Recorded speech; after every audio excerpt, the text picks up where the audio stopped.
के राम नाम सुख राम के रटे प्रीत सुआय मोख मुगत की क्या चली परम मोक जन जाय। राम नाम की महिमा सभी धर्म ग्रंथों में, शास्त्रों में, वेदों में, उपनिषद में सभी ने करी है। गुरु महाराज ने ही अपनी वाणी में सब जगह इस नाम की महिमा करी है।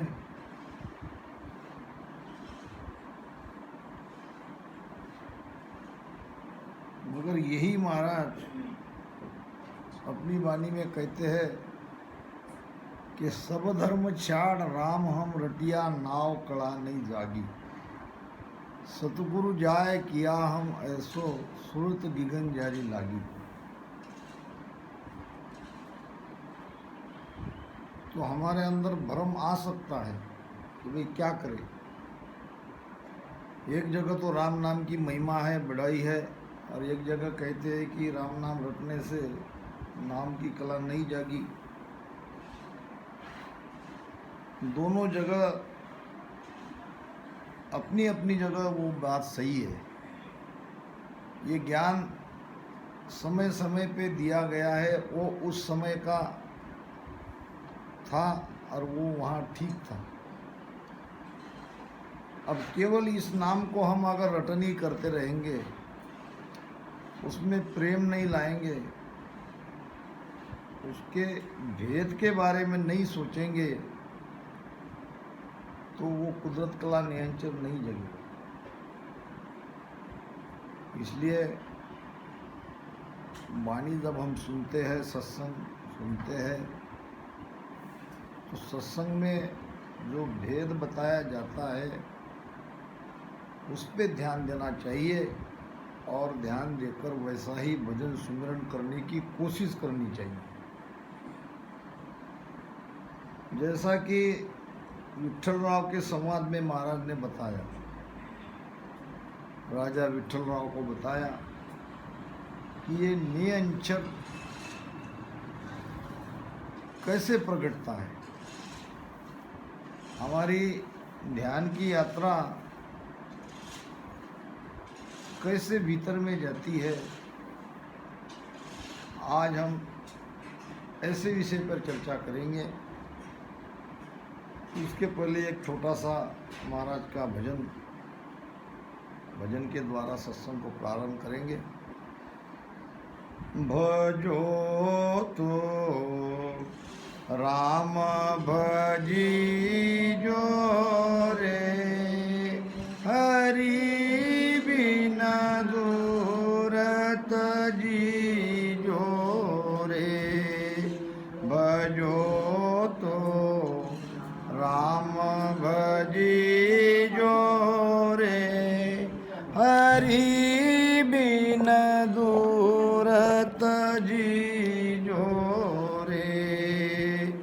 मुनग हो तो आण सूरे हर सु बोल अघाय। मुनग हो तो आण सूरे हर सु बोल अघाय। मारी जे तो मन को प्राणी जीव की कर ले सहाय। भजो तो राम भजी जो रे हरि बिना दूरत जी जो रे। भजो तो राम भजी जो रे हरि बिना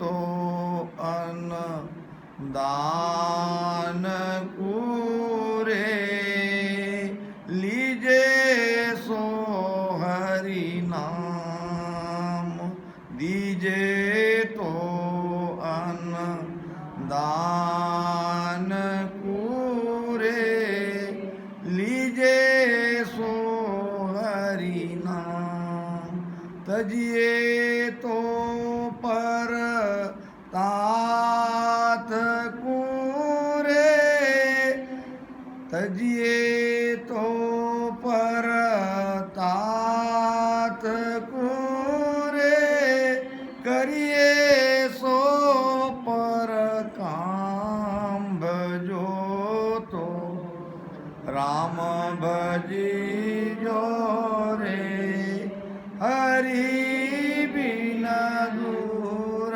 तजियो रे, भजो तो राम भजियो रे, हरि बिना दूर तजियो रे, पत राखो तो नाम सूरे, दूजा सहज स्वभाव,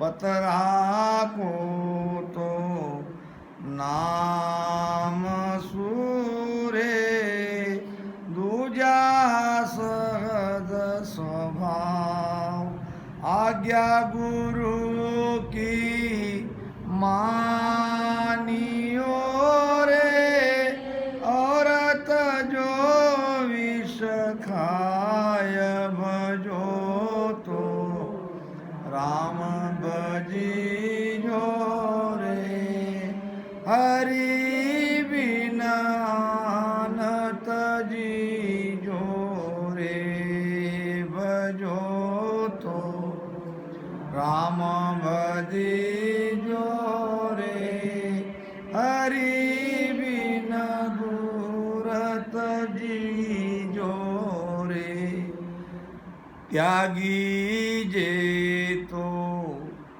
मरम कूरे, मैं ते दुबद्या चाय, त्यागी जे तो भरम कूरे, मैं ते दुबद्या चाय, जेत सब सुख प्राणिया रे, जेत सब सुख प्राणिया रे, जा संग नर का जाय, भजो तो राम भजितो, हरि बिना दूर तजियो रे, भजो तो राम भजियो रे, हरि बिना दूर तजियो रे, भेद लहे तो तत्कारे, आत्म खोज विचार, भेद लहे तो तत्कारे, आत्म खोज विचार, कह साची सुख देव जी रे, कह साची सुख देव जी रे, और विद्या सिर भार, भजो तो राम भजियो रे, हरि बिना दूर तजियो रे, भजो तो राम भजियो रे, हरि बिना दूर तजियो रे। भजो तो राम भजी जोरे। भक्ति करनी है तो ऐसी भक्ति करो जिसमें ये जीव बंधन से मुक्त हो जाए। ये जीव बंधन में पड़ा है, क्योंकि जब तक ये बंधन में है तब तक इसे दुख ही दुख मिलेगा। और सारी भक्तियाँ बंधन बढ़ाने वाली है। और हमारे गुरु महाराज का भेद बंधन से मुक्त करने वाला है। मोक्ष की परिभाषा ही यही है, बंधन से मुक्त होना। अब कैसे बंधन से मुक्त होंगे, क्या उपाय करना पड़ेगा? तो सबसे पहले तो सदगुरु के शरण में जाना पड़ेगा। और जो बाकी गुरु हमने बनाए हैं हद बेहद के, इनका त्याग करना पड़ेगा, उनको छोड़ना पड़ेगा। क्योंकि महाराज ने कहा है, आनंद पद की भक्ति बताऊं प्रथम तो मत आवे। आनंद पद की भक्ति बताऊं प्रथम तो मत आवे। ज्ञान ध्यान हद का गुरु सारा से सब ही छिटकावे। हद नाम त्रिकुटी, 3 लोक तक का ज्ञान देने वाले सभी मार्ग को, सभी गुरु को त्यागना पड़ेगा। ये पहली बात है। पहले तो हमारे भीतर में ये बात आनी चाहिए कि क्या सचमुच जैसा कहा गया है वैसा हम दुखी है, हम बंधन में है, हमको मुक्त होना चाहिए। ये सवाल का जवाब अगर भीतर मिल गया और भीतर अंतरात्मा से अगर आवाज आई कि हाँ, हमें बंधन से मुक्त होने का यही अवसर है और ऊंची से ऊंची भक्ति धारण करके हमें उसमें लग जाना चाहिए, क्योंकि न जाने ये मौका आगे कब मिले। आज तो 43,20,000 साल के बाद एक बार मनुष्य शरीर हमें मिला है। 4 युगों में 4 युगा बिच एको 12 ओसर नर्तन पावे।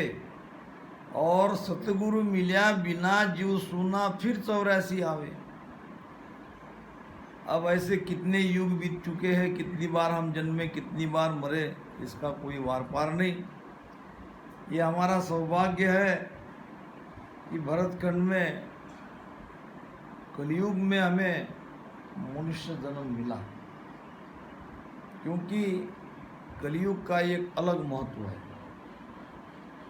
महाराज ने कहा है, कलयुग वारो मोख को भरत खंड के माय। भजन करे सो जीव सो जारे उतरे आए। ये कलयुग में भरत खंड में ये भजन करने वाले सभी जीव यहाँ जन्म लेते हैं। भरत खंड में ही ये भक्ति की धारा चलती है। और खासकर आप जिस प्रांत में रहते हो, ये जो राजस्थान है, ये राजस्थान में कई संत हो चुके हैं। ये भूमि इतनी पवित्र है और ऐसे राजस्थान में आपका जन्म हुआ है। आप तो दिन भाग है आपके, आप दुर्भागी हो। तो अब विचार ये करना है कि हमें क्या करना चाहिए। तो महाराज ने कहा है कि सदगुरु ढूंढ शरण ले जाई, जा नाव कड़ा जगावे। राम राम तो करना ही है। तो राम राम क्यों कर रहे हैं, इसमें भी कोई भेद है या नहीं है? क्या केवल बैकरी वाणी का ही राम राम कर रहे हैं, या केवल दोनों श्वास में आती जाती साथ में राम राम कर रहे हैं? इतना ही मात्र इस भक्ति की धारा का भेद है, ऐसा नहीं है। बहुत कुछ बातें हैं। जो आप तक शायद पहुंची नहीं हो। समझो तो ये बड़ा आसान है, नहीं समझो तो बड़ा कठिन है। जो बराबर सुमिरन करके नित नेम से सत्संग करते रहेगा, उनके समझ में ये वाणी आएगी। तो ब्रह्म ज्ञान है, कोई साधारण ज्ञान नहीं है, ऊंचे से ऊंचा ज्ञान है। तो महाराज फरमा रहे हैं, भजो तो राम भजी जोरे, राम नाम का भजन करना अनिवार्य है। साथ ही दूसरी बात कह रहे हैं, आन उपासना को भी आपको छोड़ना पड़ेगा। राम राम भजन करना पड़ेगा और आन उपासना को त्यागना पड़ेगा। ये दो काम करने के बाद कुछ और बातें महाराज ने कही है जिसको हमें धारण करना है, और कुछ कुछ बातों को हमको छोड़ना है। धारण करने योग्य जो बातें हैं, जो ज्ञान है, वो महाराज ने कही है, और क्या क्या हमको त्यागना है ये भी बात कही है। अब पहली बात, भजन में रसना चलते रहनी चाहिए, राम राम राम राम राम राम राम राम राम राम राम राम, और वो हमको सुनाई देनी चाहिए। करते क्या है, हम थोड़ी देर राम राम करते हैं, फिर चुप हो जाते हैं, मौन पकड़ कर बैठ जाते हैं। महाराज कहते हैं, मूण गए तो आन सूझे। आन देव की भक्ति मत करो, अन्य उपासना मत करो, उसके लिए मौन पकड़ो, मगर यहाँ राम राम रटन करो। यहाँ रटन करना पड़ेगा। रटना की विद टाल के साजन करे अनेक, से सब हद का ख्याल है, नाना विद का देख। नाना विद का देख परम पद कदे न पावे, ने अंचर बंक नाल पिछम को वेदन पावे। तो रटना से ही ये सारी बातें आगे इसका प्रसार होगा। जिज्ञा से रटन करते करते ही ये सब हमारे भीतर प्रगटेगी। तो यहाँ मौन बैठना नहीं है। ये कोई राजा था और राजा के यहाँ सब सुख सुविधा उपलब्ध रहती है, मगर ये राजा दुखी था। संतान नहीं थी, कोई पुत्र प्राप्ति नहीं हुई थी, और मन में यही आशा थी कि मेरा वारिस आ जाए, मुझे बेटा हो जाए। और क्या करे, तो किसी ने कहा कि जो भी साधु संत दिखते हैं या कहीं पता चलता है, जाके उनके दर्शन करो। अब इसमें कोई अगर सिद्ध बाबा मिल जाएंगे, उनके मुख से अगर निकल जाएगा तो उनके सिद्ध के वचन फलित होते हैं, तो आपको बेटा हो जाएगा। ऐसे ही कई साधु संतों के उन्होंने दर्शन किए, कई मंदिरों में गए, मगर कोई फायदा, कोई लाभ नहीं हुआ। एक मौनी बाबा बैठे थे जो कई सालों से मौन पकड़ के रखा था। अब राजा, किसी ने कहा होगा कि एक महाराज है, चलो उनके भी दर्शन करके आते हैं। अब मौनी बाबा बैठे थे,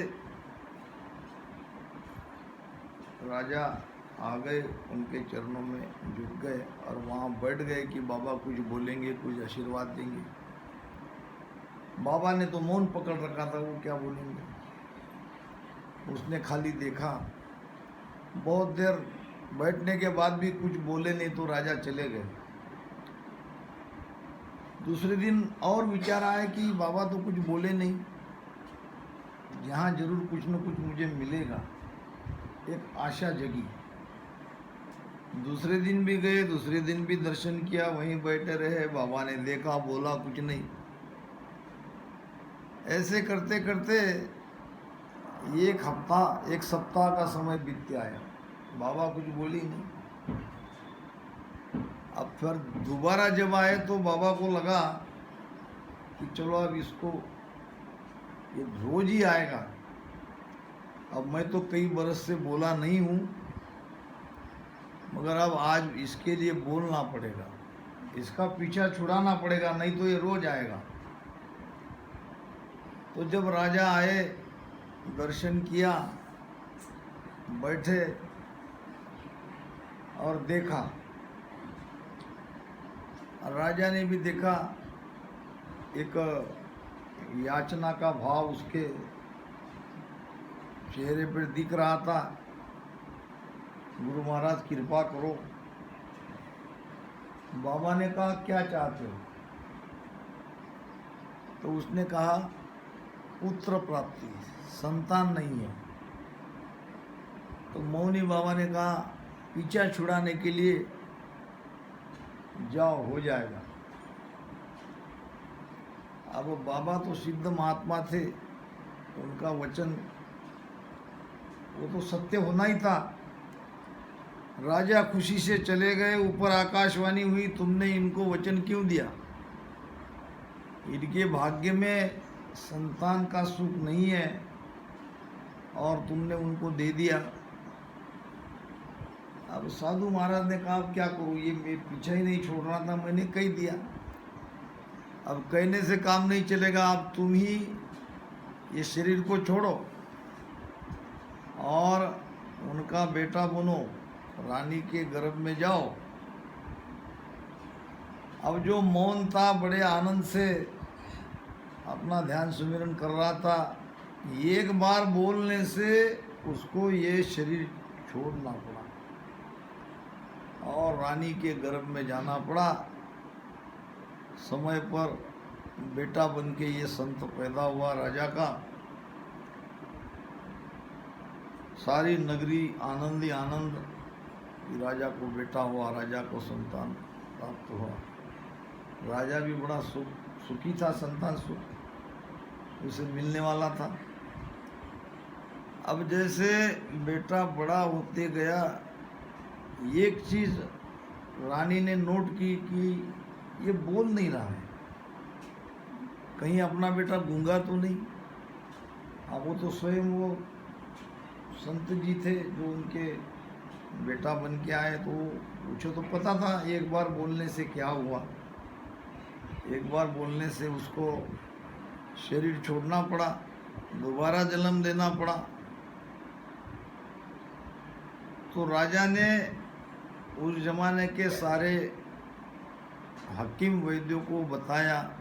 सबने कहा कि ये कुदरती है, इसका बीमारी का कोई इलाज नहीं, ये आगे जाके बोल भी सकता है, नहीं भी बोल सकता है, हम कुछ नहीं कर सकते।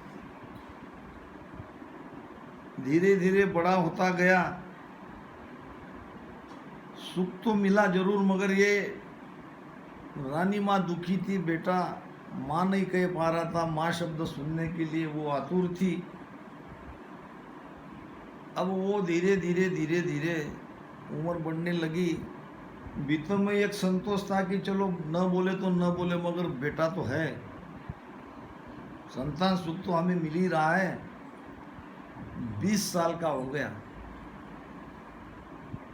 अभी तक उसने कुछ बोला ही नहीं था, किसी ने उसकी आवाज़ सुनी ही नहीं थी। सेनापति के साथ जंगल में गया शिकार खेलने के लिए, शिकार करते थे। अब शिकार करते थे तो ऊपर से कोई पक्षी था, उसने आवाज लगाई, कोई पक्षी बोला, तो सेनापति ने उसको अपशकुन मानकर बाण से उसको मार और वो पक्षी गिरा राजकुमार के पैर के पास। जैसे ही गिरा तो राजकुमार ने उस पक्षी को कहा, बोला क्यों? इतना ही कहा कि भाई मैंने एक बार बोलने से मेरा जन्म वो चला गया, दोबारा मुझे जन्म लेना पड़ा। आज तुम अगर नहीं बोलते तो तुम्हारी मृत्यु नहीं होती थी, अब तुम तड़प तड़प के मेरे सामने मर रहे हो। तो उसको कहा, उसने बोला क्यों? अब ये सुन लिया सेनापति ने। सेनापति खुशी से वापस राजा के महल में आया। कहा, महाराज बहुत खुशी की बात है। राजकुमार बोलता है, मैंने उसकी आवाज़ सुनी है। फिर उसने सारा वो वाक़या बताया, ऐसा ऐसा हुआ। राजा भी खुश, रानी भी खुश, सब गए बेटे के पास। बोलो, तुम तो बोलते हो, आज तक हम तरस रहे थे। अब बेटा बोले नहीं, एक बार गलती से मुख से निकल गया और वो सेनापति ने सुन लिया। लाख कोशिश करने पर भी वो बोल नहीं पा रहा था। राजा को आया गुस्सा, हंटर लिया और सेनापति को कहा कि भाई इसको पिटो, मारो, इसको कोड़े। अब सेनापति के पीठ पे कोड़े बरस रहे थे। अब वो चिल्ला रहा था, रो रहा था, राजकुमार के पास जा रहा था, कभी राजा के पास जा रहा था। मैं झूठ नहीं बोल रहा हूँ, मैंने आवाज़ सुनी है। जब बहुत दर्द होने लगा तो राजकुमार को दया आई और उसने उससे कहा कि भाई तुम बोले क्यों? इन प्रमाण से आपके समझ में आया कि इन्होंने जिंदगी में एक एक बार बोलने से इनको कितनी तकलीफ उठानी पड़ी। फिर तो राजा समझ में आ गया कि बेटा बोलता है। मगर ये सब सेनापति को पीड़ा होने के बाद। तो हमको मौन धारण करना नहीं है, हमको तो बोलना है, और वो भी राम राम रसना से, जिव्या से रटन करना है। बोलना नहीं है। आन देवता की बारे में कह रहे महाराज, आन की कोई उपासना नहीं करनी है, किसी देवी देवता को हमको नहीं पूजना है, हमको नहीं मानना है। हमारे ये कि राम नाम में सब आ गए।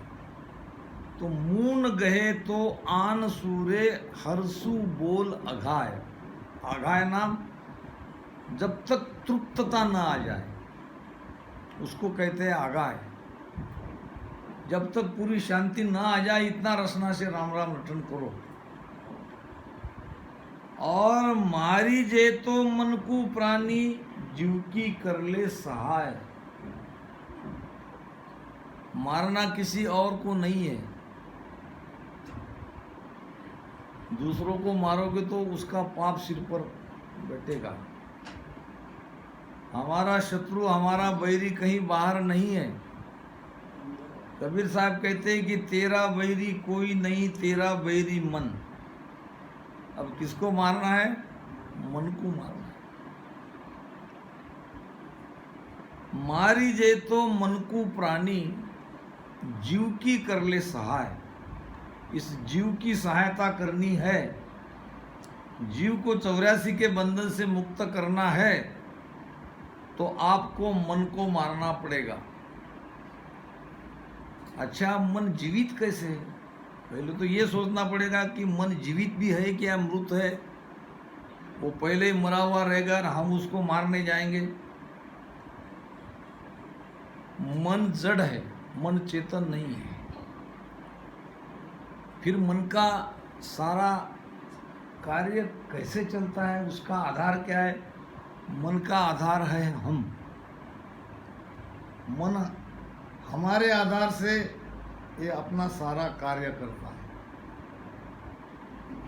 सब कर्ता कर्मिता मन है, कर्मों का कर्ता भी मन है, मगर भुगतता है ये जीवात्मा। और सतयुग त्रेता द्वापर में कर्ता कोई और था, भुगतना पड़ता था, बाकी सबको भगत